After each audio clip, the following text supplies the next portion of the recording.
नमस्कार, मैं रचना शर्मा चढ़ती कला टाइम टीवी देख रहे सभी दर्शकों का स्वागत करती हूं। आप देख रहे हैं हरियाणा न्यूज। समाचारों की शुरुआत से पहले एक नजर आज की मुख्य सुर्खियों पर।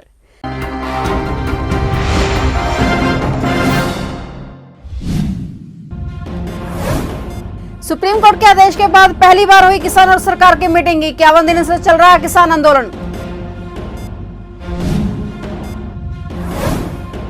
किसानों ने फिर ठुकराया सरकार का प्रस्ताव। कानून वापसी की मांग पर अड़े किसान।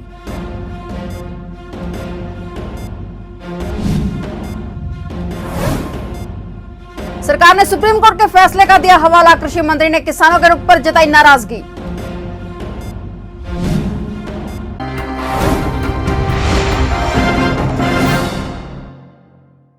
और अब समाचार विस्तार से।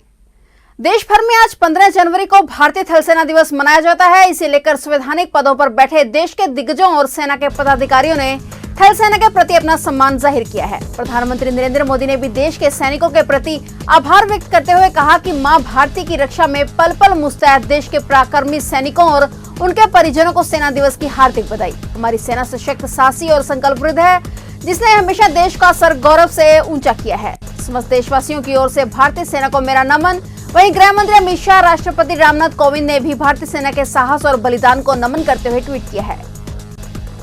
आज सरकार और किसान संगठनों के बीच 9वें दौर की वार्ता हुई। सरकार और किसान संगठनों के बीच हुई इस बैठक में किसान कानून वापसी की मांग पर अड़े रहे। वहीं सरकार ने फिर किसान संगठनों को संशोधन का प्रस्ताव दिया है, लेकिन किसान संशोधन को तैयार नहीं है। सरकार के साथ बैठक में किसान संगठनों ने सरकार के प्रस्ताव को फिर से नकार दिया है। किसान संगठनों की मांग है कि तीनों ही कानून वापस लिए जाएं। इस दौरान किसान संगठनों ने करनाल में किसानों पर दर्ज हुए मामलों पर भी आपत्ति जताई, जहां किसान अपनी मांगों को लेकर अड़े हुए हैं। वहीं अब बैठक में सरकार ने सुप्रीम कोर्ट के फैसले का हवाला दिया है। कृषि मंत्री नरेंद्र सिंह तोमर ने बैठक में कहा कि सुप्रीम कोर्ट तीनों नए कृषि कानूनों पर रोक लगा चुकी है। अब सिर्फ संशोधन पर बात होगी। किसान संगठनों और सरकार के साथ बातचीत में कृषि मंत्री नरेंद्र सिंह तोमर ने किसानों के रुख को लेकर नाराजगी भी जताई। कृषि मंत्री का कहना है कि किसान अपनी बात मनवाने के लिए अड़े हुए हैं, वे एक कदम भी आगे बढ़ने को तैयार नहीं है। कृषि मंत्री ने यह भी कहा कि सरकार किसानों की कई मांगे मान चुकी है, पर किसान अब भी टस से मस नहीं हो रहे हैं।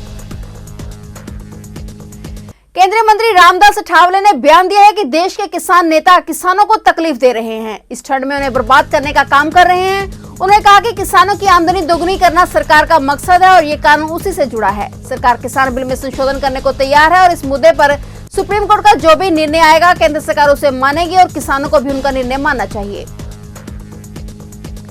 केंद्र के कृषि कानूनों को लेकर पिछले 51 दिनों से दिल्ली बॉर्डर पर किसान आंदोलन पर लगातार बैठे हुए हैं और आज किसान और सरकार के बीच 9वें राउंड की बातचीत भी हुई। लेकिन बड़ी बात यह है कि ये बातचीत किसान संगठनों पर रोक के सुप्रीम कोर्ट के आदेश के बाद पहली बार हो रही है। फिलहाल किसान सरकार की बात नहीं सुनने वाले हैं। वही सरकार भी किसानों की बात मानने के मूड में फिलहाल नजर नहीं आ रही है। कैथल में पिछले काफी महीनों से सीएम फ्लाइंग की रेड लगातार जारी है। आज भी सीएम फ्लाइंग ने स्थानीय पुलिस के साथ मिलकर कैथल में रेड की। यह रेड पॉलिथीन की दुकान पर की गई। मौके पर तैनात अधिकारी ने कहा कि हमें सूचना मिली थी कि यहां पर ज्यादा संख्या में पॉलिथीन का स्टॉक किया गया है। हालांकि एक दुकानदार के पास 1 क्विंटल तक स्टॉक होना चाहिए। अधिकारी ने कहा कि हमने इसके ऊपर 1 लाख का जुर्माना और सारे स्टॉक को अपने कब्जे में ले लिया है, जिसको नष्ट किया जाएगा और ऐसी रेड आगे भी जारी रहेगी। सीएम फ्लाइंग के साथ मिलकर रेड की गई है। जो भारी मात्रा में पॉलीथीन डिस्पोजल का स्टॉक मिला है, उसको नियमानुसार जुर्माना कर दिया गया है। कहाँ रेड की गई? ये नरवानिया बिल्डिंग के पास है, सोका सिनेमा वाली गली के अंदर। कितनी दुकानों पर रेड की गई? 2 दुकानों के ऊपर रेड की गई है और उनका माल है जो जब्त कर लिया गया है। क्या कुछ जुर्माना किया गया है? 1-1 लाख रुपए जुर्माना किया गया है। कितना स्टॉक उनसे बरामद हुआ है? हाँ जी, स्टॉक कितना बरामद हुआ है? पॉलीथीन की रेड की गई है, उसके ऊपर कितना स्टॉक बरामद हुआ है? 7-8 क्विंटल के पता लगेगा। तोलने के बाद पता लगेगा कितना वेट है। जुर्माना क्या सरकार की गाइडलाइंस है जी, उनके अनुसार लगाएगा। कितना क्विंटल के हिसाब से जुर्माना लगा? स्टॉक के हिसाब से। स्टॉक के हिसाब से? हाँ जी। कितना स्टॉक होगा उसके हिसाब से आपको जुर्माना हाँ, देना। हाँ, हाँ। तो स्टॉक कितना स्टॉक होना चाहिए, कितना जुर्माना लगेगा? 1 क्विंटल से ऊपर स्टॉक ही माना जाता है सारा। 1 क्विंटल से ऊपर का स्टॉक होगा तो उसपे 1 लाख रुपए जुर्माना का प्रावधान हुआ है। बिल्कुल। और आगे क्या कुछ कार्रवाई की गई है सर? आगे इस माल को जब्त कर लिया गया है और डिस्पोज ऑफ कर दिया जाएगा। दुकानदार पर भी कोई कार्रवाई हुई जुर्माने के अलावा? नहीं, ऐसा कोई प्रावधान नहीं है। चलो। कालका के बोर्डग्रेज लोअर कुराड़ी मोहल्ले वाले काफी सालों से मोहल्ले में सही ढंग से जल आपूर्ति न होने के कारण परेशान हैं। एक या 2 दिन छोड़कर सिर्फ 20 मिनट के लिए लो प्रेशर के साथ मोहल्ले में पानी आता है, जिससे मोहल्ले वासियों का गुजारा नहीं चल पाता। मोहल्ले वासियों का कहना है कि हम काफी समय से जल विभाग के चक्कर लगा रहे हैं, परंतु उन्हें आश्वासन ही मिलता है, पानी नहीं। विभाग के इस नकारात्मक रवैये से लोकवारी निवासियों ने काफी आक्रोश जताया है और वहीं एसडीओ विनोद कुमार ने लोगों की पानी की समस्या को जल्द हल करने का आश्वासन दिया है। हाँ जी, आपको ये पानी की क्या समस्या आ रही है, इसके बारे में पानी की समस्या जी कई सालों से है। लगभग 6 महीने से हम रोज दफ्तर आते हैं, हर दूसरे दिन इकट्ठे होकर आते हैं, लेकिन हमारी कोई सुनवाई नहीं होती। पिछली 21 तारीख को हमने सीएम विंडो में भी एप्लीकेशन डाली थी, लेकिन कोई उसका असर नहीं हुआ। यहाँ एसडीओ और जीओ कोई उचित जवाब नहीं देते, पानी नहीं देते, सिर्फ आश्वासन मिल रहा है, आश्वासन से कुछ नहीं मिलता। अगर यहाँ आओ तो कोई मिलता नहीं। यहाँ पर जनता परेशान है। आज 3 दिन से हमारे एरिया में कोई पानी नहीं आया। देखिए, अभी लोअर कुराड़ी से कुछ लोग आए थे, पानी की समस्या बता रहे थे।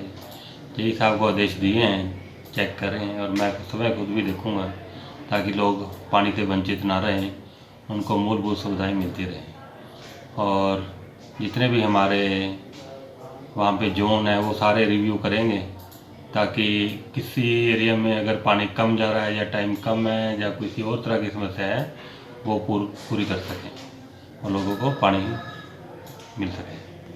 महेंद्रगढ़ में जिला मुख्यालय की मांग को लेकर वकीलों का धरना 54वें दिन भी जारी रहा। महेंद्रगढ़ के अधिवक्ताओं ने आज डीएसपी ऑफिस व एसडीएम ऑफिस का घेराव किया। उन्होंने कहा कि हम शांतिपूर्ण ढंग से धरना प्रदर्शन कर रहे थे और हमारे ऊपर व हजारों व्यक्तियों के ऊपर एफआईआर दर्ज कर दी गई है। उन्होंने डीएसपी ऑफिस के बाहर नारेबाजी करते हुए कहा कि सैकड़ों वकील बाहर खड़े हैं और हमें अभी गिरफ्तार किया जाए। वकीलों ने सरकार से मांग की कि समय रहते सरकार हमारी मांगे मान ले, नहीं तो उग्र रूप लेने के मजबूर हो जाएंगे, जिसकी सारी जवाबदारी हरियाणा सरकार की होगी। आज बार एसोसिएशन और इलाके के लोगों ने डीएसपी ऑफिस का घेराव करके ये पूछना चाहा, रोष प्रकट करते हुए कि आप बताइए कि इस एफआईआर में जिसमें आपने 1000 मुलजिम शो किए हैं उसका कंप्लेनेंट कौन है। डीएसपी ने कहा कि तहसीलदार है। तहसीलदार ने कल मना कर दिया था कि मैं इसमें कोई कंप्लेनेंट हूँ, मुझे तो एक सूचनार्थ ये चीज़ बोला गया था, मैंने सूचना दी थी। बार एसोसिएशन ने रोष प्रकट करते हुए जानना चाहा और डीएसपी साहब भी मना कर गए और तहसीलदार भी मना कर गए कि हमने इस प्रकार की कोई एफआईआर दर्ज नहीं कराई। इसके साथ साथ महेंद्रगढ़ बार एसोसिएशन ये भी मांग करती है महेंद्रगढ़ के जिला उपायुक्त महोदय से कि आप हर वर्ष गणतंत्र दिवस का जिला स्तरीय झंडा वहाँ नारनौल में फहराते आ रहे हैं। इस बार हमारी ये मांग है कि जिला स्तर का जो गणतंत्र दिवस है वो महेंद्रगढ़ के अंदर मनाया जाए, क्योंकि इस नोटिफिकेशन के मुताबिक जिला तो महेंद्रगढ़ ही है। इस बात के लिए भी बार एसोसिएशन ने तहसीलदार को, डीसी साहब को, इनको सबको बोला हुआ है, कहा हुआ है कि गणतंत्र दिवस इस बार महेंद्रगढ़ स्थल पर मनाया जाए और नारनौल एक सब डिविजनल है, वहाँ केवल सब डिविजनल लेवल का गणतंत्र दिवस मनाया जाए। महेंद्रगढ़ के अंदर जिला स्तरीय गणतंत्र दिवस मनाया जाए। बार एसोसिएशन का डीसी साहब को यही कहना और यही अपील है। फिलहाल हरियाणा न्यूज में इतना ही। तब तक के लिए देखते रहिए चढ़ती कला टाइम टीवी और मुझे दीजिए इजाजत। धन्यवाद।